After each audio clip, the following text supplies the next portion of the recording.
Власта свесно дозволи Евростандард банка да пропадне и создаде афера тешка 200 милиони евра, а со тоа е и свесен причинител на хаосот и неизвестноста која им се случува на стотини илјади граѓани во Република Македонија.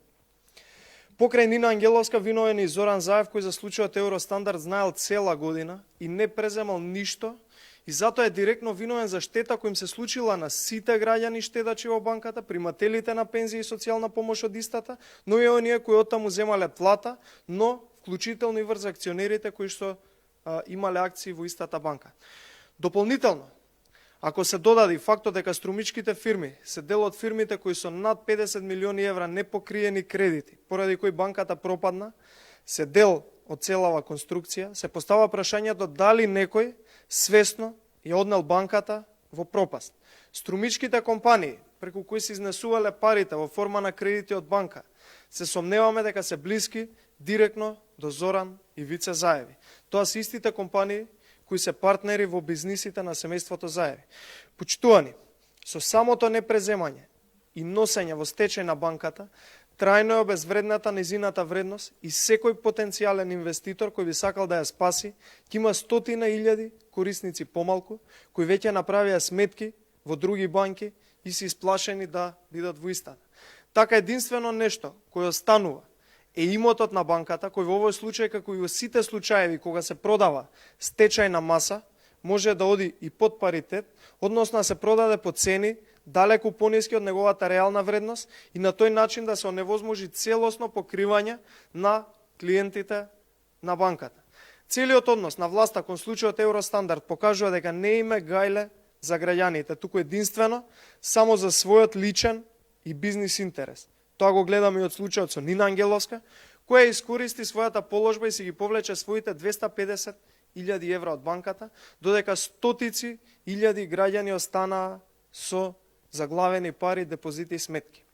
Токолку власта мислеше на граѓаните, немаше да ги користат своите позиции за спас на своето богатство, додека од друга страна граѓаните тонат и пропаѓаат во сиромаштија.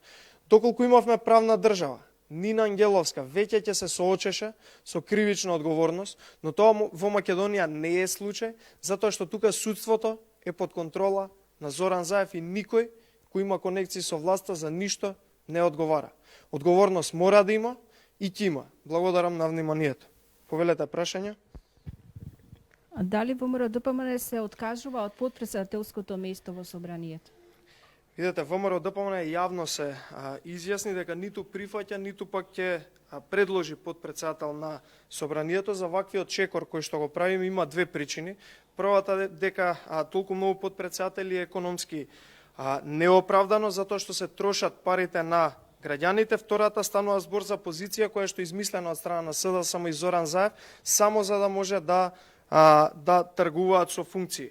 Ова е вештачка тема, креирана и наметната од страна на СДСМ и Заев изминатија неколку денови, за да се зборува и да се одвлече вниманието со оваа тема во време кога гледаме дека за само 5 месеци 40.000 луѓе останале без работа.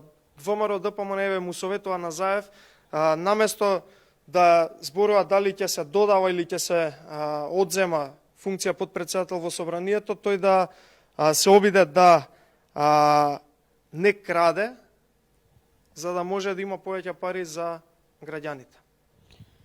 Дали утре почнува нели дебатата за изборот на новиот владен кабинет? Дали пратениците на ВМРО ДПМН ќе учествуваат во дебата со оценка за предложените министри?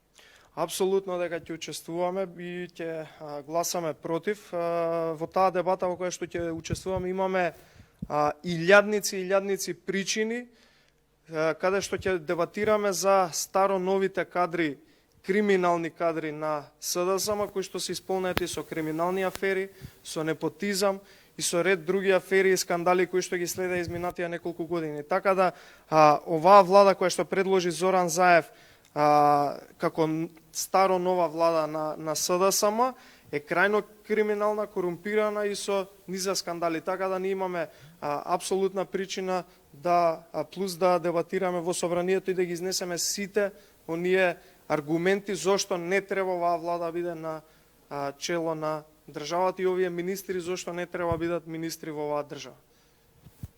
Јас имам исто две прашања. Повелете. Првото ми е околу поранишната претеничка од редовите на ВМРО ДПМН е Весна Дамчевска-Илиевска, која вчера објави дека доаѓале луѓе на нејзината врата и се заканувале дека е мета на говор на омраза и напади поради тоа што дојде овде пред седиштето на ВМРО ДПМН и побара вонреден конгрес заедно со групата од иницијативниот одбор. Кој стои за ова? Би бил многу краток и јасен. Монтажа и конструкција која што е дел од ново промовираната коалиција помеѓу иницијаторите и Зоран Заев и не би имал што да коментирам повеќе. Добро, нема да одговорите на обвинувањата? Дали Реков веќе монтажа и конструкција која што е дел на и стои за ова ново промовираната коалиција помеѓу Зоран Заев и иницијаторите за вонреден конгрес. Видете, повторно потенцирам монтажа и конструкција. Додека пак институциите треба да истражат доколку би биле непартиски, доколку не би биле под капата на Зоран Заев да истражат што точно се случило. Но еве, јас од оваа говорница ви кажам монтажа и конструкција. Иницијаторите секојдневно преку пресконференции или други видови на контакт со јавноста повикуваат лидерот на ВМРО ДПМН да свика вонреден конгрес. Господинот Мицковски деновиве веќе некое време го нема во јавноста.